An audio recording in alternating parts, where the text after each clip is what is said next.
Hello everyone, here we go.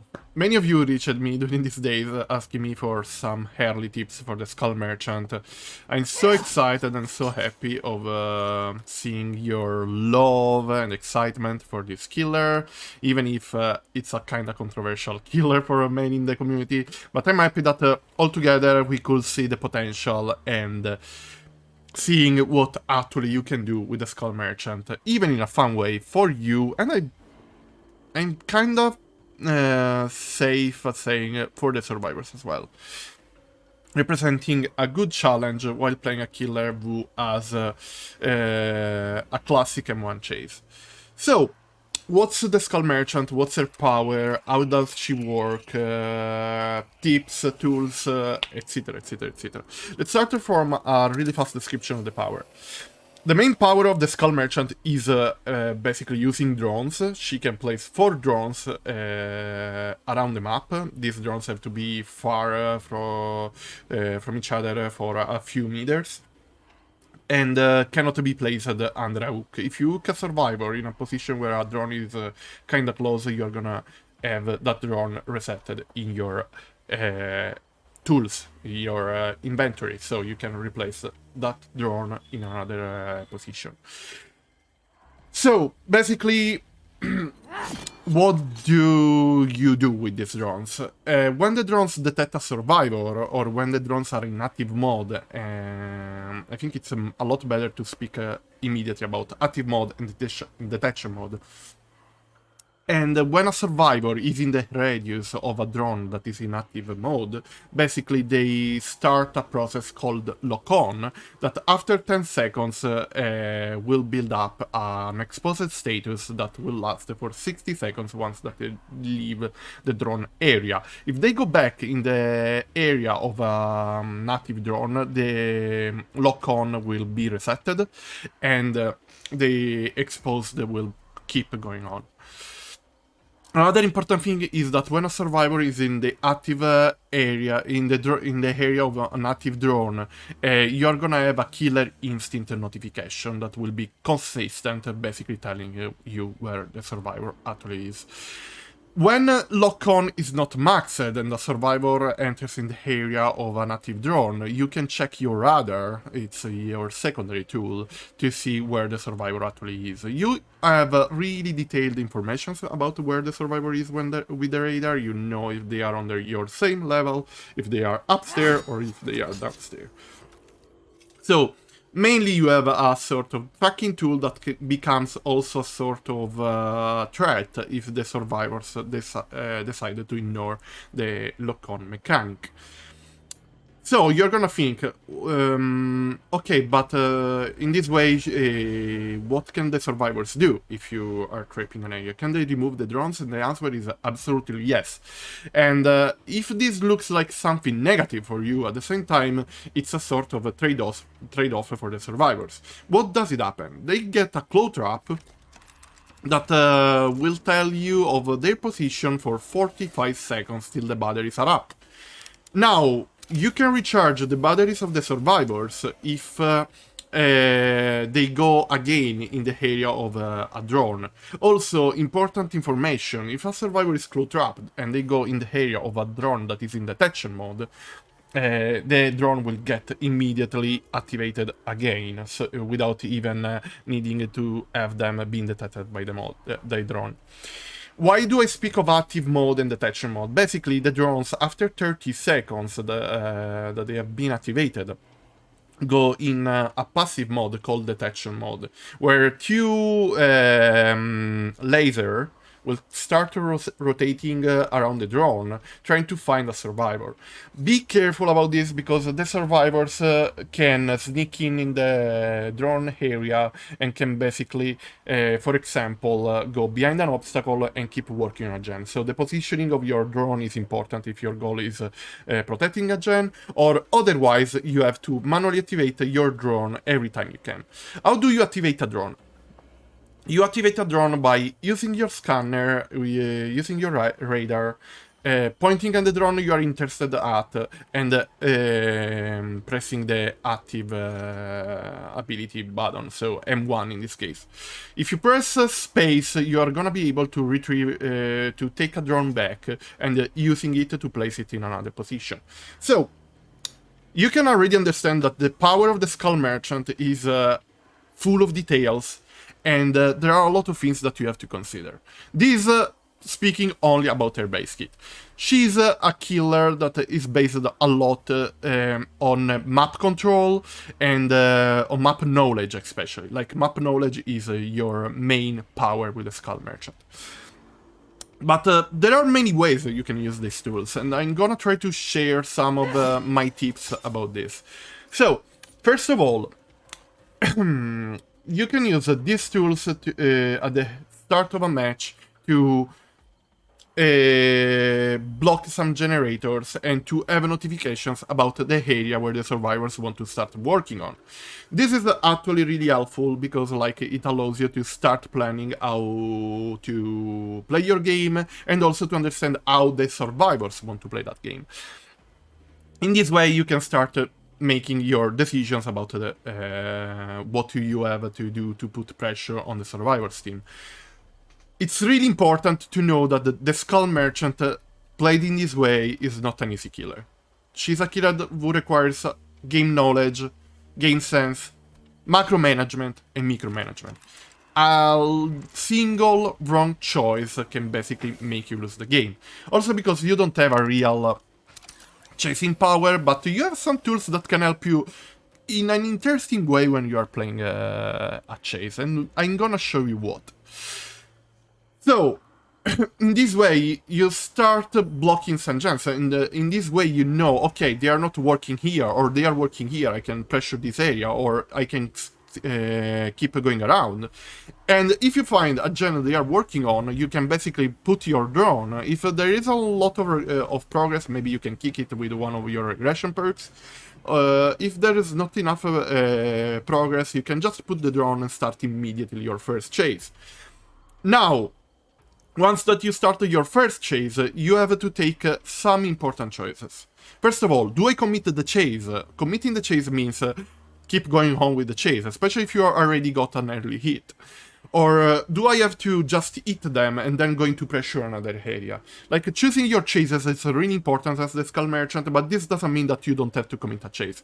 I've seen a lot of topics about her potential trigening. It's true that you can have a sort of control on this, but remember, if you reach the 3-gen moment, the last gen moment, without any hook, that game will probably be lost for you. Like, it's really hard to have a full comeback with 0 hooks in a situation of 3-gen. It doesn't matter how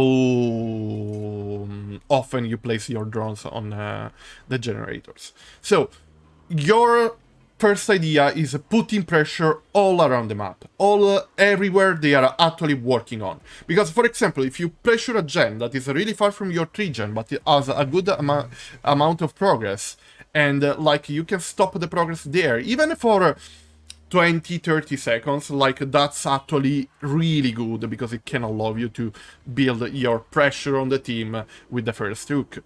Remember, the more hooks you get, the higher is the pressure you have on the team.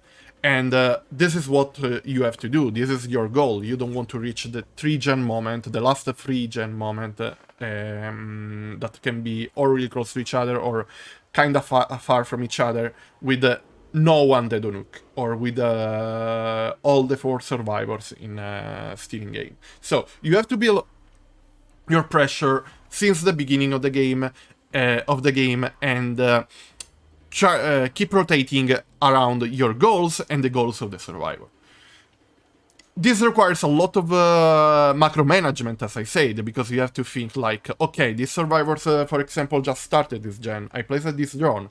And they were all here around. So basically, if I committed the chase, I can take so long, like, for example, 45 1 minute of time to commit this chase, because I know that they are not working on the gen that they were already working on. And if they start a new gen, I should have the time to at least put the survivor down. these are things that you're gonna keep mastering the more and the more you play Dead by Daylight. So if you are a new player, this can be a bit harder. If you are an experienced player, this can already come in handle. If you are a player who needs to improve their game sense and you really want to learn the Skull Merchant, this is all stuff that you're going to master while you keep playing the game.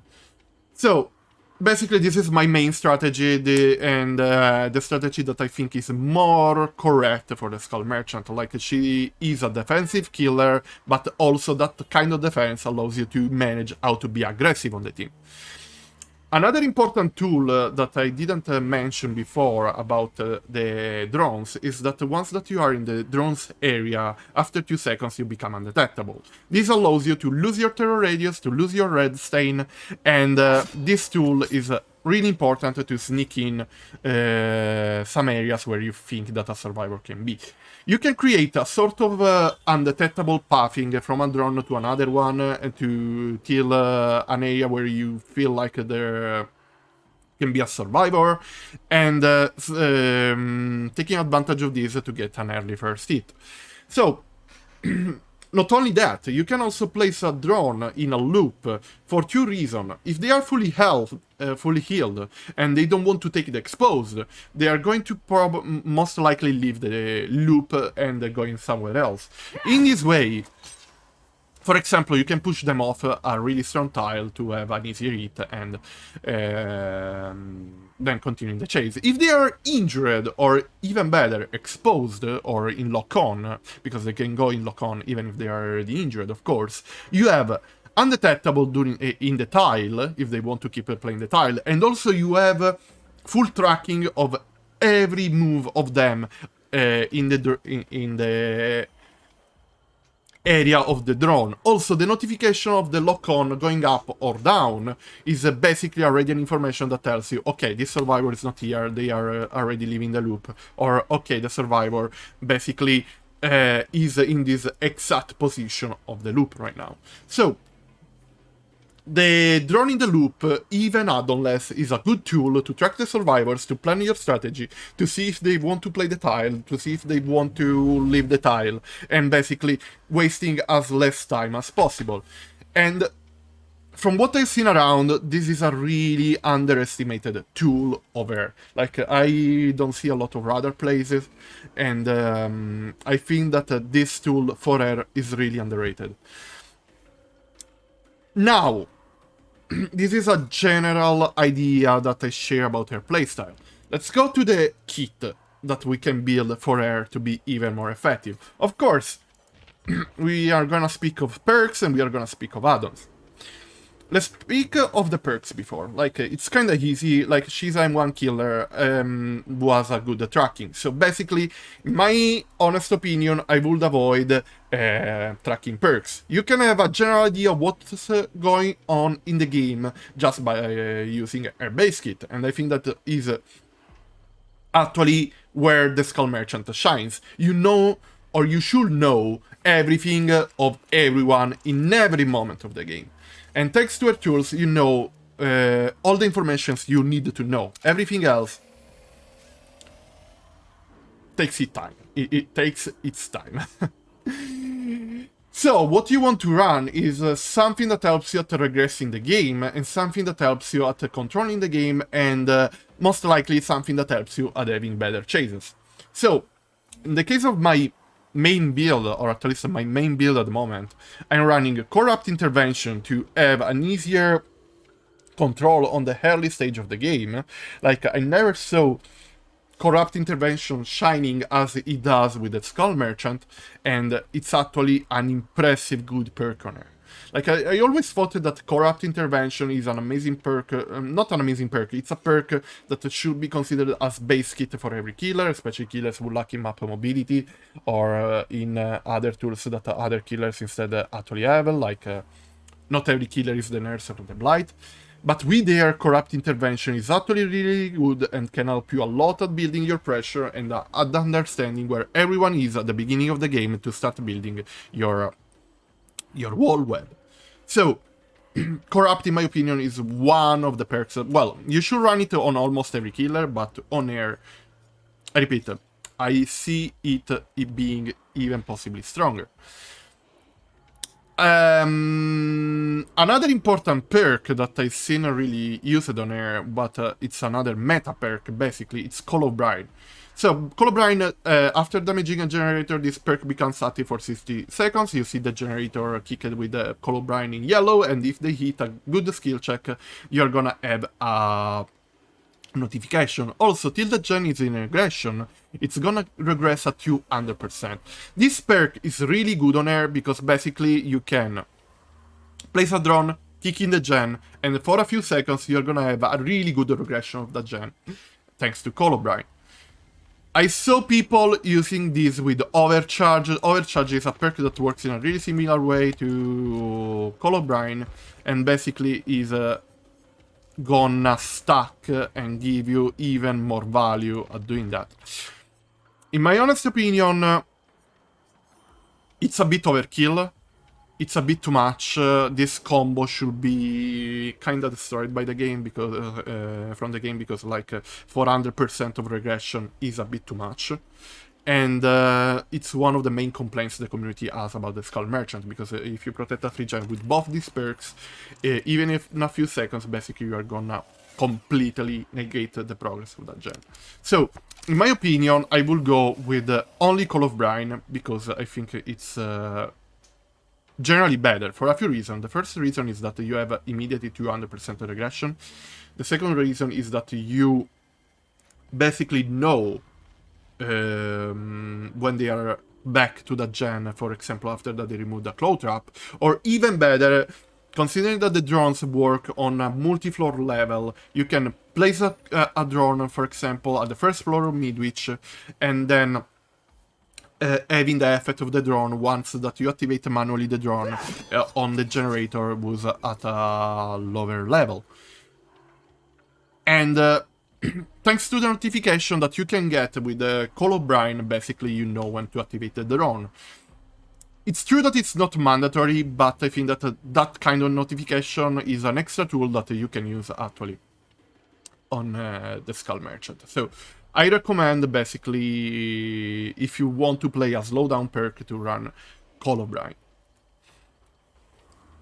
Chasing perks. We have spoken about how she's a pure M1 killer. A pure M1 killer is basically a killer who has tools for chases that tools overpowered that don't really help a lot in chase. Like as I said, her power can be used in chase to make you take better chasing decisions, but like you are gonna still be a M1 killer, and in some strong tiles like you want to have some little help. And Bamboozle is a perk that will help you a lot, actually, because of the faster vaulting speed, and also because you block the vaulting location for 16 seconds.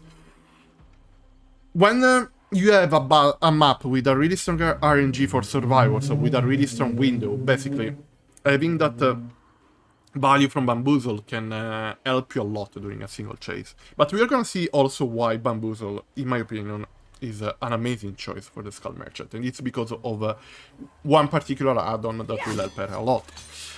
I finished my build with Sloppy Butcher. Sloppy Butcher basically applies the Mangled effect, but also the Hemorrhage effect, and it's a really strong, it's even a stronger Hemorrhage effect from the classic Hemorrhage effect. And this is really good if you, for example, have to hit a survivor but you realize that you cannot commit a chase because there are too many strong pallets still connected to each other, or the tide is too strong, or you realize that it's better to maybe put pressure on another survivor. Thanks to Sloppy Butcher, you slow down the healing, and if you are able to find them again, and this can happen because, for example, if they are healed by another survivor, or if they are claw trapped, you can find them again, you can stop the healing, and basically they stay injured.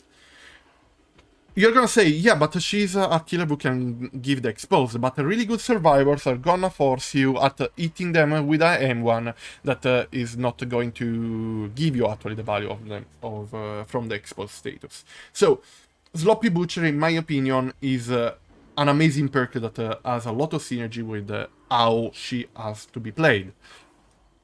There are other good perks for her. All the insta-down perks actually can work because you know, she's M1 killer, so all the M1 perks work really well for her.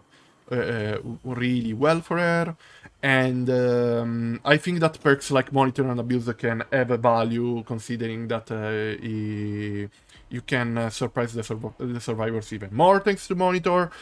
And another amazing chasing perk, in my opinion, is save the best for last, because if you keep eating people, you're gonna build up your save the best. Just be careful at what happens with the obsession, if they are going to take too many hits. And Enduring Spirit Fury is a classic combo that I think can work, especially with an add-on combo. Superior Anatomy can be a decent perk for her. And then Brutal Strength is another perk that, in my opinion, can be really good for her. Also, because of her ability at controlling and checking some of the most interested areas for her, totem builds are not bad at all, and like you can get value from this as well. So you can be creative with your Skull Merchant builds, but this build is one of the best for her, and I'm really getting a lot of value from every single perk of this build till now.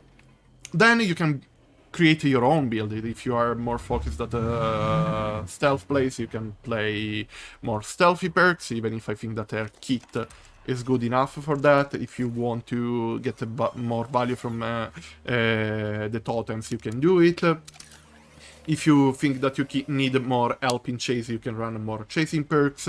And if you really hate generators, of course, you can still play with a build that is focused on generators. But in my opinion, that's a thing that shows how problematic is the meta of the perk, the meta of the game in some scenarios, because like Call of Brine and Overcharge, in my opinion, shouldn't stack with each other. Like, I will cap the max regression to 200%, but this is another topic. At the moment, we are gonna focus about the Skull Merchant, so that combo is still existing. If you want to run it, you can run it, of course. No one is gonna tell you to not do it. But I would suggest to have a bit of everything to be able to create not only a good pressure on the team with only kicking the generators and making the game lasting forever, but most importantly, to be able to close the chases as fast as you can. And Sloppy, because you are able to keep them injured, and Bamboozle are two of the best perks to actually aim at better chases. Now, we are gonna see her add-ons. There are some add-ons that are more popular than other ones, and we are gonna start from the 4 most popular add-ons for the Skull Merchant, even if she in general has some interesting tools.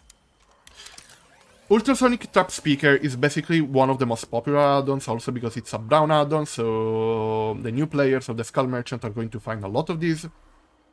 And basically, it's also called the Dissolution add-on. Survivors with a Claw Trap destroy pallets when fast vaulting them. Claw Traps with an empty battery gauge are destroyed when fast vaulting a pallet. So basically, this is a Dissolution. Now, this is a really strong add-on, and at the same time, I think it can risk to be overrated. Why it risks to be overrated? Because in a scenario where the survivors, because they have a notification of you running this add-on, choose to not take any Claw Trap, you're gonna be a sort of plague that never gets value of one of their tools.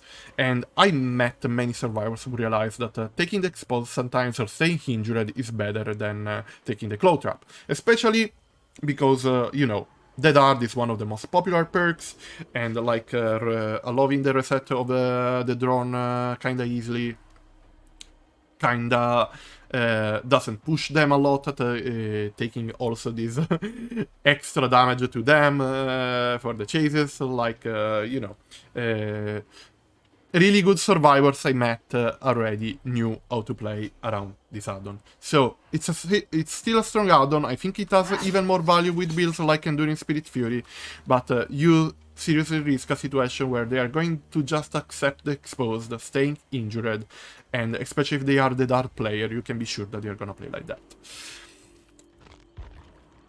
Another really popular add-on is a Brown Noise Generator. Basically, survivors in a drone active zone suffer from the Oblivious status effect. This effect lingers for 15 seconds after leaving the area. Now, with these add-ons, basically, they are not going to hear you while you go to sneak up on them and they choose to commit the gen or the objective while they are working inside the area of a drone. Also, the effect lingers for 15 seconds, that is a good amount of time that allows you to sneak up on them following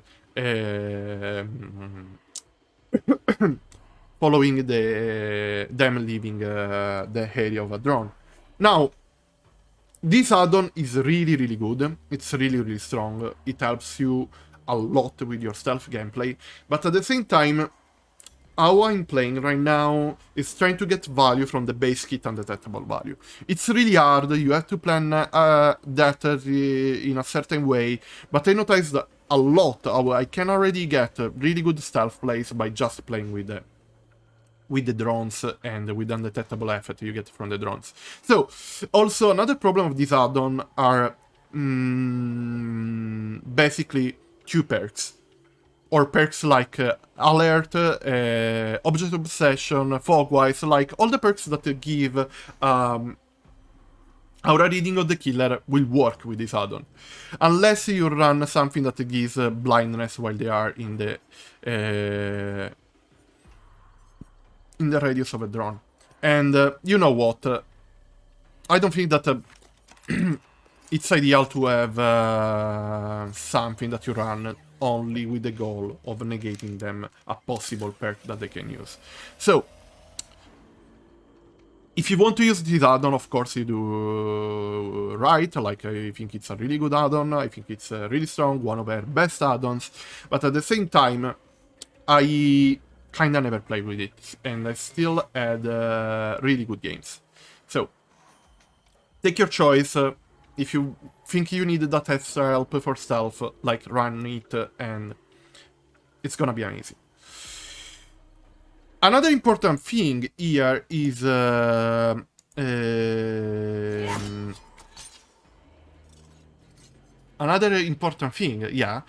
noticing how basically a lot of their add-ons are actually good. But let's speak about the main ones, the ones that are more used at the moment. So, this is probably already a super meta add-on. Geographical Readout. Geographical Readout basically boosts a lot your chasing potential, without being too broken, to be honest. Because while you are in a drone active zone, so you can activate the drone by yourself, or it can be a drone activated by a survivor, or it can be a just placed drone, because when you place a drone, after 2 seconds, these are going to become active, and you immediately get the effect of this add-on. You gain 2% Ace status effect, and also 15% action speed bonus to breaking pallets, walls, generators, and bolting.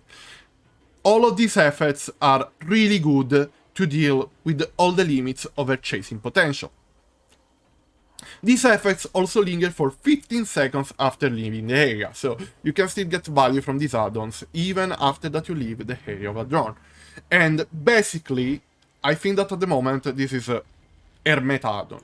Like, you can choose your second add-on between the undetectable, the Oblivious add-on or the Dissolution add-on, but this add-on, in my opinion, helps a lot and is a meta add-on.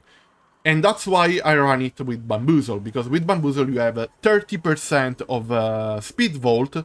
If you vault at the right moment, you can get a so great value that basically can help you getting a hit or even closing a chase. Basically, you have a sort of superior anatomy by just running Bamboozle, and I think that's more than a good reason to run this combo perk add-on, you know? And then you have probably one of my favorite add-ons on here, that is Randomized Strobes. And the survivors that enter a drone's active zone suffer from a 5% hindered status effect for 3 seconds. This is an amazing add-on. like when I started to try it, I was struggling a bit. Now I'm still not perfect, like as you can imagine, I'm still learning the killer, still learning the power, and still learning how the people are playing around there. But I got a huge value from this add-on in so many chases. You have to be really good at planning when to place the drone, where to place the drone, and how to activate the drone. Because, for example, you can be in chase with a survivor in a filler loop and dropping this drone in a particular moment, counting when the drone will become active. And if you do this kind of job really well, you basically are going to get a free hit. It's a bit like Clown works, more or less, you know? So, at the same time, you have 2% of haste, damage lower for 5%, like, you should be able to play some tiles in a lot more effective way. Sorry. So, what's the point of this add-on? Like, you have to be really good at drone positioning. Like, if you are able to, for example, you have a jungle gym or the shack, and you place the drone in a way that basically forces the survivor at getting inside the area of the drone, but not staying inside the area of the drone, so basically to go out and in all the time, you're gonna get this 5% in their status, kinda recycled for every time they go inside the active zone. And in this way, you should be able to get more value from it than just placing it in a point that basically covers the wall tile and them suffering the effort for the 3 seconds, standing there without risking to take the effort another time. So playing the tile a lot more safely. Of course, this is gonna happen when they are already injured. So the drone placement is important, the timing of when you activate the drone is important. You can take and replace and place again the drone in the same tile if you realize that you misplaced it, or if you want to try to get value from the add-on again, or if you want to zone them. Because I noticed that how many survivors realize this and are scared of the indirect effect, and they try to leave the tile when they realize that you're going to place the drone again. So, in my opinion, this is a really strong add-on, and especially in combo with this, you get even more value. But even alone, I could realize how strong this add-on is. And in my opinion, these and these are air meta add-ons. Like, this is another strong add-on, the dissolution add-on can be really strong. Also, I think that these two add-ons will make you better in chase, because like, you have to still rely on IM1, and you have to rely on your game sense and chase sense to get value from both. Good survivors will probably play safer against these add-ons as they do against Clown, and in that case you're gonna be able to remove an important resource that can be, for example, a pallet fast enough. Also, if you vault at the right moment, thanks to Bamboozle and this and Geographical Readout, you're gonna get another possibility for an easier hit. We can look at some other interesting add-ons for her. You can have this add-on that basically make every survivor start with a claw trap, and this claw trap is going to last for, if I'm not wrong, 1 minute. Or 1 minute more or less. So you have basically 1 minute of lethal pursuer, because you know the position of everyone, but at the same time it's an add-on that you have at the starting of the game, and then it's gonna be gone. And I think that with their tool, basically, if you don't immediately know where they are, you're gonna know where they are once that you start setting your game. So I don't think it's really necessary to play with this add-on, unless you try a combo with the ultrasonic trap speaker to try to have an even easier first chase. But as I said, like, I don't think that the combo is actually worth it. Another add-on that I've seen used around is this one, Advanced Movement Prediction. Survivor that enter the drone active zone have their auras revealed for 6 seconds. This add-on is potentially really good, like, having aura reading is actually interesting, but always remember that Distortion is a popular perk, so you can risk to buff them, and they are gonna lose their scratch mark for 10 seconds because of them entering in the active zone of a drone. So if you play these, I suggest to actually play with this add-on, because in this way they are gonna be oblivious and it's harder for them to recharge the possible tokens of Distortion. Distortion is really popular, so you can kind of expect to see survivors with Distortion, or even worse in this case, like you can face a survivor with Object of Obsession, and all that kind of play that I explained before with the radar is going to be fully countered because they can see you for 6 seconds. So this add-on risks to be something artful for yourself. It's true that Object is not as such popular as Distortion, but I don't know, I feel like, in my opinion, once that you start mastering your power, like how to read the radar, how to understand their movements and predicting these with the killer instinct, like I don't feel like you really need this add-on to play the Skull Merchant or to know where they are. Like, I repeat, you basically have a whole kit dedicated to tracking. So I don't think that having this aura reading for 6 seconds is something that can be as useful as stuff that will help you even more in chases, considering that is her biggest weakness. She has other interesting add-ons. The Eerie add-ons are cool, but not too strong. You can play a meme build with these, because they basically activate a 32-meter terror radius around a drone. Or you can play this add-on that gives you a 5% status effect when entering a drone's active zone triggered by a survivor. So if the survivors go inside a drone area with a claw trap, or if they are detected by the drone itself.